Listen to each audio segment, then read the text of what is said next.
नमस्कार, आप देख रहे हैं न्यूज़ 8। ब्रिक्स 2024 की बैठक के दूसरे दिन प्रधानमंत्री मोदी और चीन के राष्ट्रपति शी जिनपिंग के बीच द्विपक्षीय बैठक हो गई। ये वो मुलाकात थी जिस पर दुनिया भर की नज़र थी।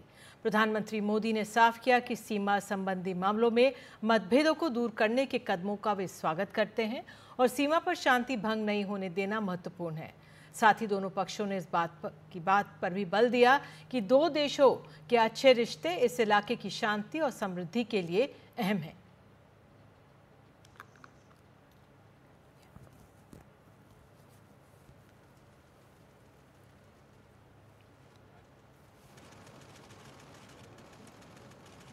कि भारत और चीन के संबंधों का महत्व केवल हमारे लोगों के लिए ही नहीं, लेकिन वैश्विक शांति, स्थिरता और प्रगति के लिए भी हमारे संबंध बहुत अहम है।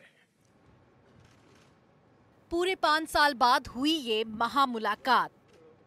दिसंबर 2019 की आखिरी मुलाकात के बाद फिर आमने सामने बैठे प्रधानमंत्री नरेंद्र मोदी और शी जिनपिंग। दुनिया के दो सबसे बड़े देशों के प्रमुख इस एहसास के साथ कि उनके बीच शांति होगी तो सबको फायदा होगा। एक्सेलेंसी, सीमा पार पिछले 4 वर्षों में उत्पन्न हुए मुद्दों पर बनी सहमति का हम स्वागत करते हैं। सीमा पर शांति और स्थिरता बनाए रखना हमारी प्राथमिकता रहनी चाहिए। म्यूचुअल ट्रस्ट, म्यूचुअल रिस्पेक्ट और म्यूचुअल सेंसिटिविटी हमारे संबंधों का आधार बने रहना चाहिए। आज इन सभी विषयों पर बात करने का अवसर मिला है। मुझे विश्वास है कि हम खुले मन से बातचीत करेंगे और हमारी चर्चा कंस्ट्रक्टिव होगी। China and India are both ancient civilizations, major developing countries, and important members of the global South. We are both at a crucial phase in our respective modernization endeavors. It best serves the fundamental interests of our two countries and two peoples, for both sides to keep to the trend of history and the right direction of our bilateral relations. इस मुलाकात का इंतजार सबको था, क्योंकि इसके पीछे साल के वो तनाव थे जो किसी और के सुलझाने से सुलझने वाले नहीं थे। जून 2020 में गलवान की झड़प के बाद सीमाओं पर दोनों तरफ की टुकड़ियां अपना बुनियादी ढांचा मजबूत करने में लगी थीं। सेनाएं पीछे हटने को तैयार नहीं थी। असर कारोबार पर भी पड़ा था और अंतर्राष्ट्रीय समीकरणों पर भी। लेकिन रूस में ब्रिक्स की बैठक के दौरान हुई इस द्विपक्षीय बातचीत ने रिश्तों के नए दरवाजे खोले हैं। इतना ही कह सकता हूं कि पिछले 2 दिन में जो कदम हमने उठाए हैं, और ये कदम पिछले 2 दिन से हमारे सामने हैं, लेकिन इन पे जो काम हुआ है वो काफी समय से काम चल रहा है। मैं ये कहूँगा कि इनसे हमारी एक तरह से जो प्रक्रिया है सामान्य रिश्ते बनाने के लिए, उनको वापस एक सामान्य रास्ते पे लाने के लिए वो यात्रा एक तरह से चल पड़ी है। जैसा मैंने अपने जो मैं पहले कह रहा था कि जो ये restoration of peace and tranquility in border areas will create space for returning towards the path of normalization, मैं मेरा तात्पर्य इसी चीज की तरफ था कि जो पीछे अभी समझौता हुआ है उससे ये रास्ता अब खुल गया है। रास्ते पे अब चलने की हम दोनों को आवश्यकता है। और जहां तक ट्रस्ट का सवाल है, जो हम दोनों के बीच आगे चल के प्रोसेस होगा, प्रतिक्रिया होगी, उससे ट्रस्ट, हमारी आशा है कि उससे ट्रस्ट बढ़ेगा हम दोनों के बीच में। बेशक ये एक बड़ी शुरुआत है। इस द्विपक्षीय बातचीत में जो जज्बा दिखा है वो आगे बढ़ता रहा तो आने वाले कल के वैश्विक समीकरण भारत और चीन के रिश्तों से तय होंगे। 5 साल बाद प्रधानमंत्री मोदी और चीन के राष्ट्रपति शी जिनपिंग आमने सामने बैठे, द्विपक्षीय बात हुई, एक पॉजिटिव माहौल में बात हुई और इस पर निर्णय लिया गया कि अब रिश्ते को आगे कैसे बढ़ाया जाए, उस पर ज़्यादा ध्यान देना है। जो मतभेद हैं, जो विवाद हैं, उन्हें अशांति का कारण नहीं बनने देना है। अब कोशिश ये की जाएगी कि पिछले 4 सालों से रिश्तों पर जो बर्फ जमी है वो किस तरह से पिघले और किस तरह से शांतिपूर्ण तरीके से जो सीमा विवाद है वो बातचीत के जरिए जल्द से जल्द निपटाया जाए, ताकि आगे दोबारा एक गलवान ना हो। कजान रशिया से कादम्बिनी शर्मा, एनडीटीवी इंडिया। और अब बात करते हैं विधानसभा चुनावों की। महाराष्ट्र विधानसभा चुनावों के लिए सीट बंटवारे को लेकर महाविकास अघाड़ी में सहमति बन गई है। 255 सीटों के लिए कांग्रेस उद्धव ठाकरे की शिवसेना और शरद पवार की एनसीपी ने 85 सीटों पर लड़ना तय कर लिया है। बाकी बची सीटों पर बाद में बात होगी। 18 सीटें दूसरे उम्मीदवारों को देने की बात है। उद्धव की शिवसेना ने 65 सीटों पर उम्मीदवार घोषित कर दिए हैं। वहीं महायुति में बीजेपी ने सीट बंटवारे में बड़े भाई का दर्जा उसने कहा है बरकरार रखा है। सत्तारूढ़ महायुति के तीनों दल यानी बीजेपी, शिवसेना और एनसीपी अपने उम्मीदवारों की पहली सूची जारी कर चुके हैं। कहा जा रहा है कि रणनीति के तहत सीटों की संख्या को सामने नहीं रखा जा रहा है। महायुति में संभावित सीट बंटवारा है। बीजेपी 150 से 155, शिवसेना 78 और एनसीपी 52 से 54 तक।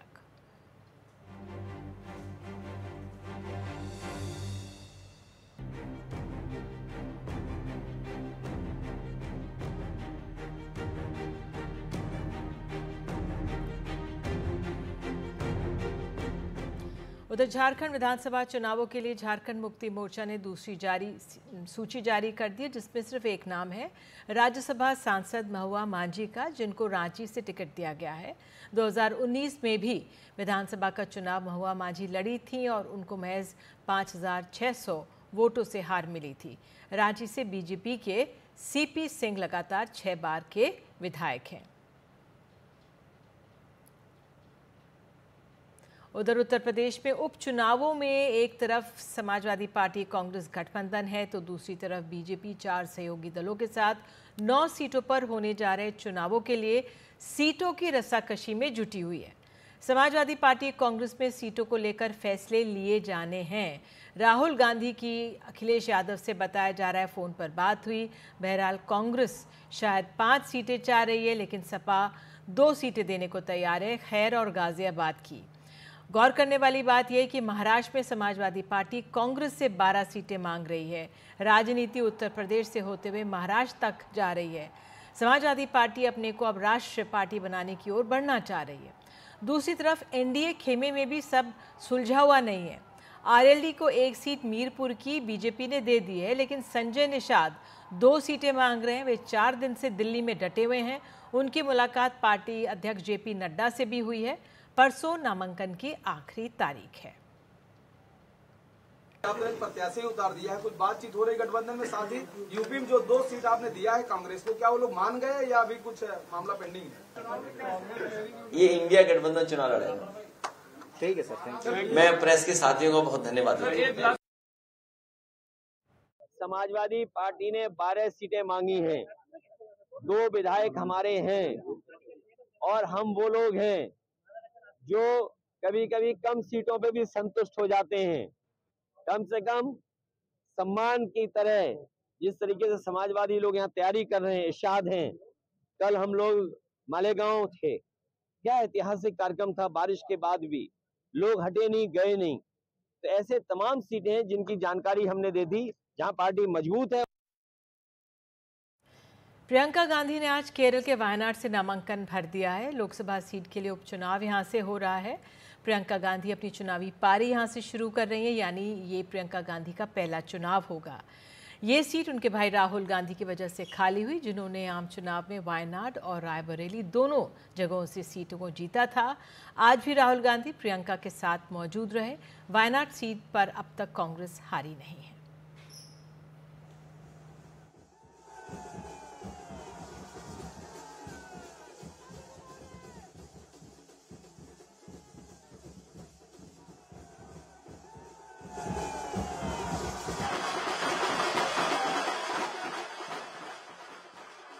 केरल के वायनाड से लोकसभा उपचुनाव के लिए नामांकन भरने से पहले प्रियंका गांधी के रोड शो में उमड़ी भीड़।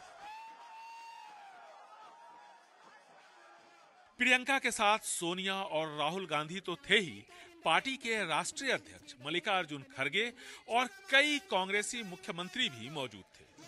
रोड शो के बाद नामांकन की औपचारिकता पूरी की।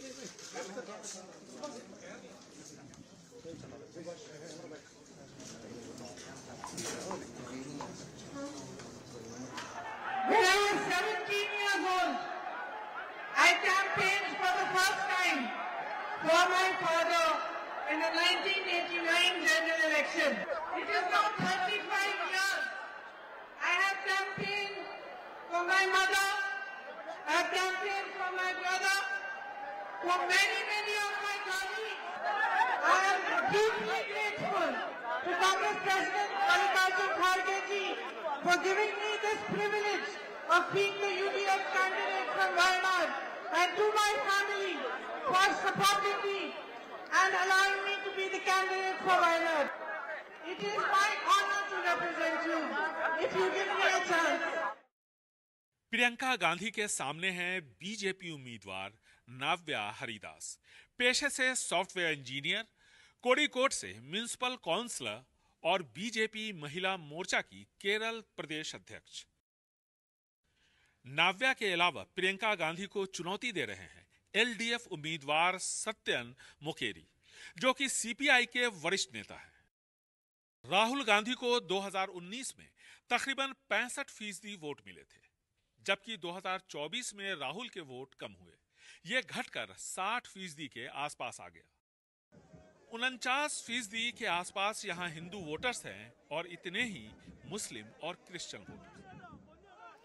प्रियंका गांधी के वायनाड से चुनाव लड़ने की वजह से एक बार फिर यह कॉन्स्टिट्यूएंसी हाई प्रोफाइल हो गई है।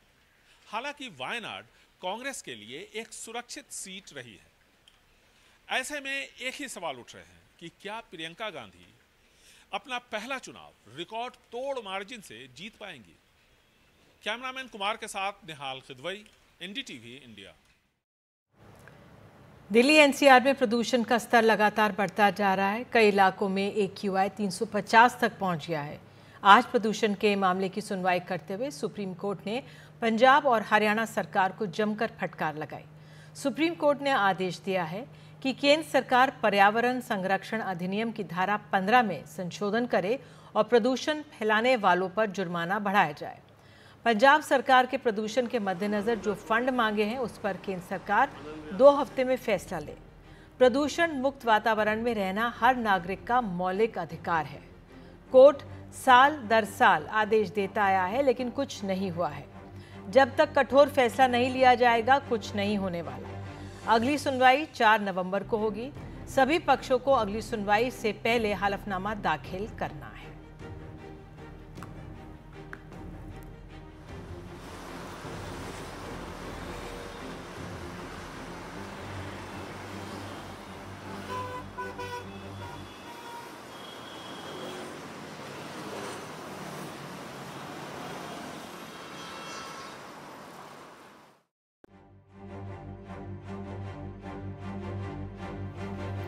एक 9 साल की बच्ची को क्लास में मस्ती करना इस कदर भारी पड़ा कि वो मुंबई के एक अस्पताल में वेंटिलेटर पर जिंदगी मौत के बीच झूल रही है।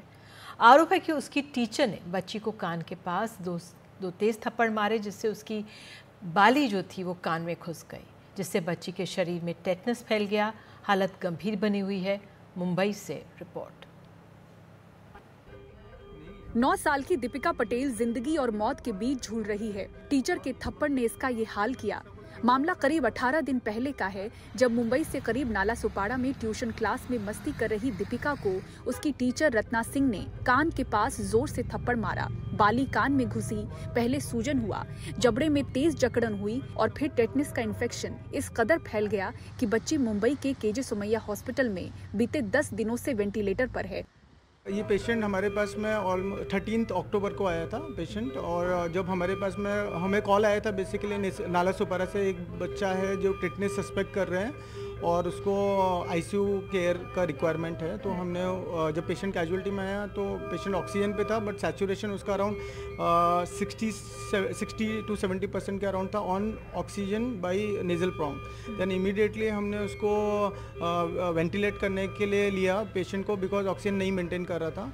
और हमने उसको बेसिकली उसको इतना ज़्यादा सीवियर स्पाज्म था तो उसका मुंह भी ओपन नहीं हो रहा था टू इंटूबेट। अभी तो कंडीशन नाजुक है और क्रिटिकल है, वेंटिलेटर पे है, बट एट प्रेजेंट उसका हीमोडायनेमिकली बेटर है, पहले से काफ़ी इम्प्रूव्ड है, ऑक्सीजनेशन वाइज भी बेटर है, लंग वाइज भी बेटर है।